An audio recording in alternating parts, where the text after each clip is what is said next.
You wanna know something crazy? Lamborghini came out with an off-road Huracan, which we have here. You wanna know something crazier? We supercharged it.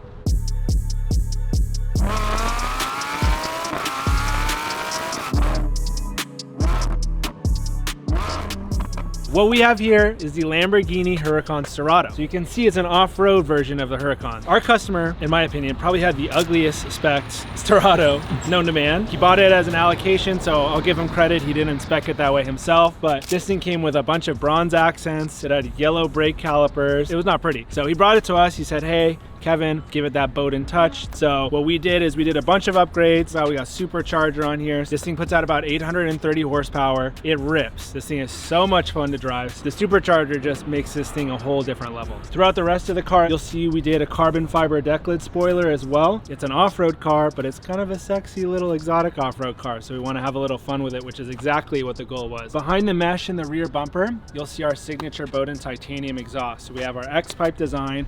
This one is valved, as we can open and close it when he wants it more aggressive. Carbon fiber fenders. Vorsteiner has carbon fiber fenders for this Sterrato. Even though this is such a limited car, this was a must. We got the HRE wheels, runs over with the factory 19-inch wheels because it has these Lamborghini specific all-terrain tires. Bridgestone makes these tires specifically for the Sterrato. So if you want to buy a set, you can't. You have to go to the Lamborghini dealership. They're nationally sold out everywhere. We went with a matte purple on the calipers as well. Matches the rest of the vehicle. I think it really looks nice. Now the front, we have the Vorsteiner carbon fenders obviously up front. Still got the HREs, still got the calipers that are nice and purple to match. But we also have a 1016 carbon fiber hood. This was actually really what started the whole build off for this car, which was crazy. So we also have the front bumper lights, also carbon fiber from Vorsteiner to match the rest of it. That's enough talking about this. We're gonna hop in the car, we're gonna take it for a rip, see how that supercharger really transforms the whole driving dynamic. Man,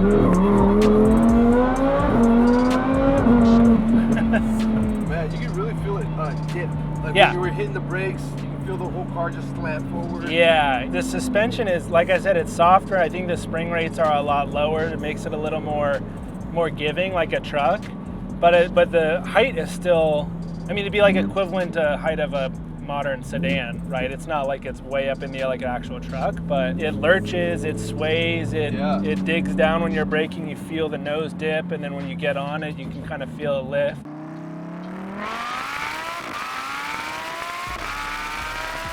So stock Huracan exhaust, I think, is like 48 pounds or something like that. It's got this massive muffler. It's stainless, so it's super heavy, and it's quiet. I mean, the muffler does its job. That being said, it's super underwhelming. They've really got the engine down, but it just feels like it's so restrictive, and then you do an upgraded exhaust.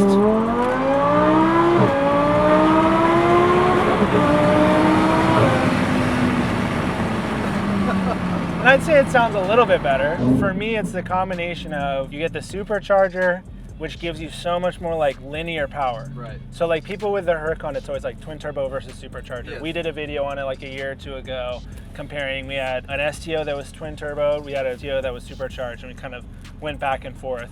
If you want top speed, do the twin turbo. By all means. The twin turbo experience is insane. The guys at Underground Racing in particular, they have that down to a science. But then you get into this where I could drive the car from California to, New York, no issues. It's reliable, it's smooth, it sounds good.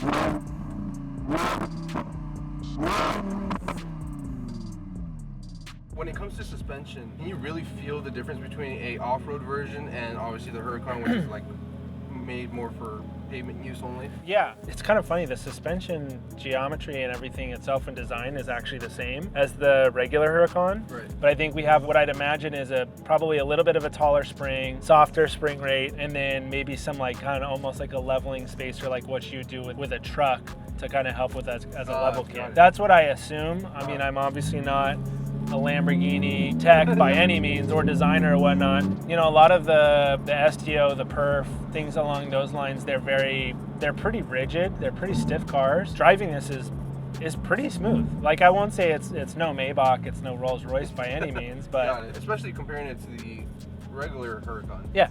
What do you think, the car or Sterrato? Ooh. That's a good question. I'm a Porsche boy at heart. Gotcha. However, Huracan versus 911, I would choose a 911. Dakar versus Sterrato, I think I would choose Sterrato. Oh, wow. Yeah, Okay. so my Porsche boys, sorry. Yeah, you're taking a hit on that one. I'm sorry, yeah. We just wrapped up with the Sterrato, put it back in the shop. It's getting ready for delivery day tomorrow with our customer. We are getting ready to do some bigger projects. We do a lot of the Ferraris, we do the Porsches, we do the Lamborghinis, the really cool, crazy stuff. One of the big things that we do, honestly, is a lot of these RS6s. You saw Josh in the previous video that we've done earlier. This car got dropped off. It needs a lot of love. Probably one of the more, what's a nice way to say it? Love lacking RS6s. It's pretty beat up. Yeah, okay. Yeah, just be honest. This scene's seen some better days. It's pretty beat up. We just wrapped up another RS6 that you'll see over here. This is going to be kind of his inspiration. So this gentleman came in, saw what we've done with other RS6s. This one in particular is a great example. It's a black car. We did stealth PPF. We did a bunch of urban carbon fiber pieces over it. We did Acropovic exhaust, Vossen wheels, things of that nature. So this is a really great example of what we're capable of with our services that we offer here. This one is going to get all that and then some. Stay along with us. We're going to knock that out, and excited to see that transformation as well. Now, one more thing. What is that in the shop you have right now? That little small piece of machinery. Yes. Yeah, you guys have probably seen it in a previous video. This is an Apocalypse 6x6. It's built off of a Jeep Gladiator chassis, so normally a four-wheel car, I should say. Yeah. They basically added on another axle, so it's a 6x6 extended bed. It's crazy piece of machinery. Again, it's got factory Jeep Gladiator brakes. It makes no sense to me with this kind of thing. We did a Brembo big brake kit, so we got 2 in the front with I think it's a 6-piston, and then we got 4 pistons in the rear. That must have been the weirdest order for Brembo. Yeah, the guys at Brembo were kind of wild. They're right down the street from us, so they came up, checked it out in person, made sure everything was going to line up. We did a bunch of measurements to make sure everything was going to check out, which fortunately it did. Probably a couple hours away from getting this all back on the floor. We're going to go out and test it, probably load the boys up. I think this is a 6-seater, so load the boys up, take it for a proper test drive, of course. And take it for a rip. But this is kind of one of those things where a lot of people underestimate the importance of brakes, and especially with something of this weight, that much mass getting moved around is really important. I mean, it's like a safety thing, so definitely a priority. Often overlooked, but it's a very, very, very important factor when you're upgrading your car. Kind of a cool treat, not something that we normally have in the shop around here, which is pretty cool. You guys can see we have a lot that's been going on this year. We're wrapping up December, we're wrapping up 2024. We are really excited. We appreciate all the support that you've had with us on YouTube. We appreciate all of our customers, Instagram, everybody all over. So we have a lot that's planned for 2025. We're excited to take you guys along, be part of that journey with us. So thank you again so much. We hope that you guys all have a fantastic 2024 and an even better 2025. So we'll see you guys soon.